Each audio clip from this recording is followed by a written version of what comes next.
औरत की दर्द भरी कहानी। तुम्हें कितनी बार बताया है, मेरे तैयार होने से पहले मेरा नाश्ता तैयार हो जाना चाहिए। शादी के 25 सालों बाद भी मुझे क्यों बार बार एक ही बात बतानी पड़ती है लता? तुम्हें क्या है, तुम तो आराम से घर पर रहोगी, मुझे काम पर जाना पड़ता है। तुम हो कि हमेशा बेवकूफ़ों जैसी हरकत करती हो। अगर तुम यह जानबूझकर करती हो तो याद रखना, मुझसे बुरा कोई नहीं होगा। आज भी प्रशांत का पारा चढ़ा हुआ था।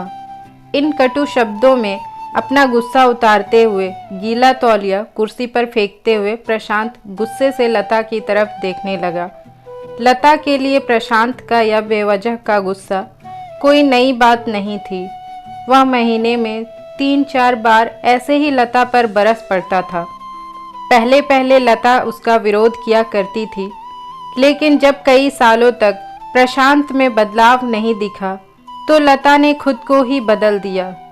अब प्रशांत के कुछ भी कहने से लता को कोई फर्क नहीं पड़ता था।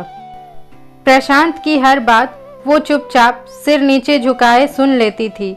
शादी के 5 साल तक लता ने पूरी कोशिश की थी प्रशांत को बदलने की, लेकिन फालतू का गुस्सा करना और बाद में लता को भला बुरा कहना, यह मानो जैसे उसकी आदत बन गई थी।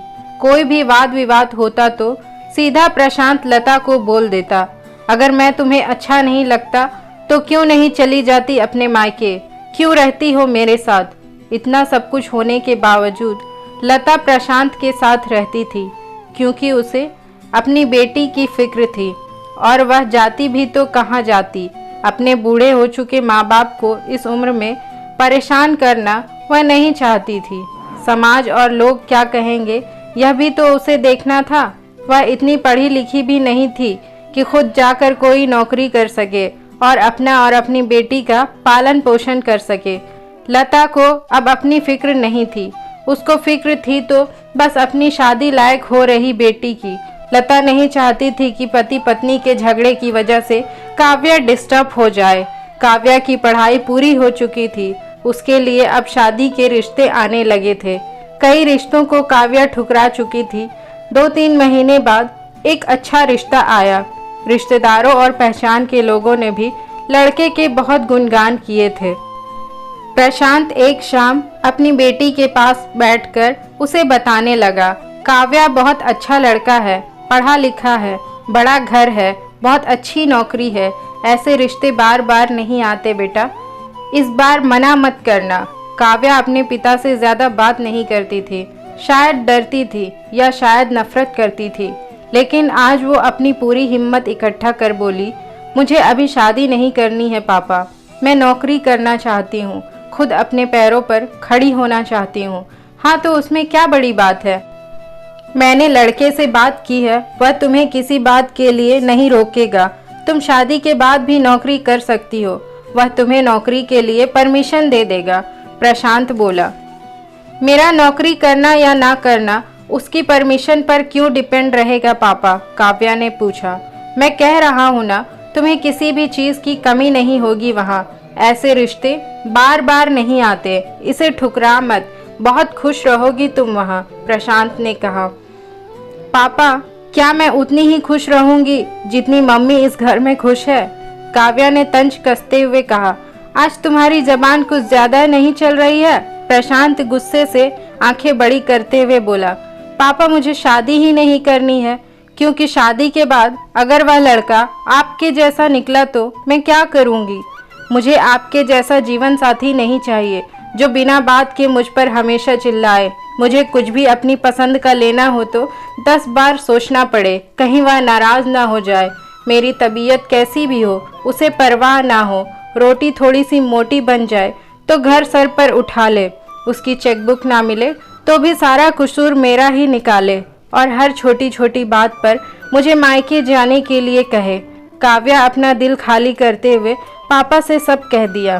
प्रशांत का गुस्सा 7वें आसमान पर था, लेकिन उसके मुंह से एक शब्द भी नहीं फूट रहा था। वो काव्या की बातें सुन रहा था। काव्या उतना ही बोलकर चुप नहीं हुई।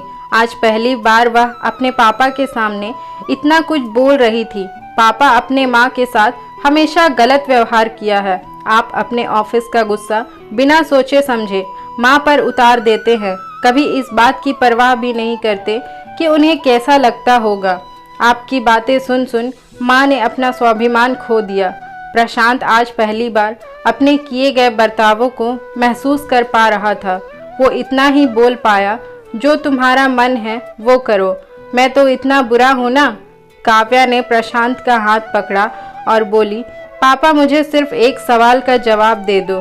क्या आप चाहेंगे कि मेरा पति आपके जैसा हो?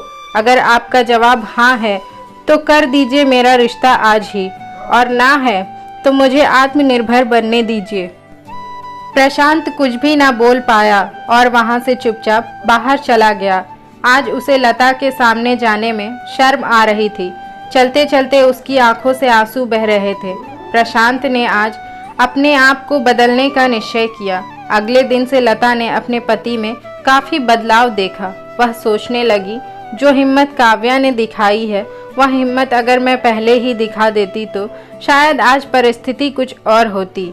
अब काव्या पढ़ लिख कर अच्छी नौकरी करने लगी थी और 3 साल बाद उसके लिए एक अच्छा रिश्ता आया।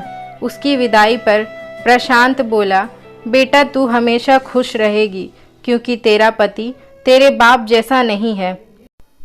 प्रशांत की यह बात सुनकर लता और काव्या की आंखों से आंसू बहने लगे।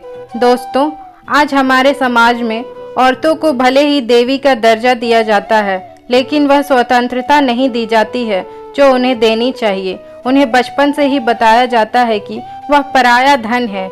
स्कूल आने में देर हो जाए तो पिटाई मिलती है। मोबाइल पर बातें करते हुए देख लिया जाए या खिड़की से झांकते हुए दिख जाए तो शक किया जाता है। माँ बाप का घर तुम्हारा नहीं है, पति का घर ही तुम्हारा घर है। जीवन भर यह बातें बता बता कर उन्हें ससुराल भेज दिया जाता है और एक दिन किसी छोटे मोटे झगड़े में ससुराल वालों से उन्हें सुनना पड़ता है कि इस घर को छोड़ दो और मायके चली जाओ। अब आप ही बताओ दोस्तों, ऐसी स्त्रियों का सच्चा घर कौन सा है? आखिरकार वह किस घर को अपना कहे? कहानी अच्छी लगी हो तो वीडियो को लाइक और चैनल को सब्सक्राइब करना ना भूलें। कहानी सुनने के लिए आपका धन्यवाद।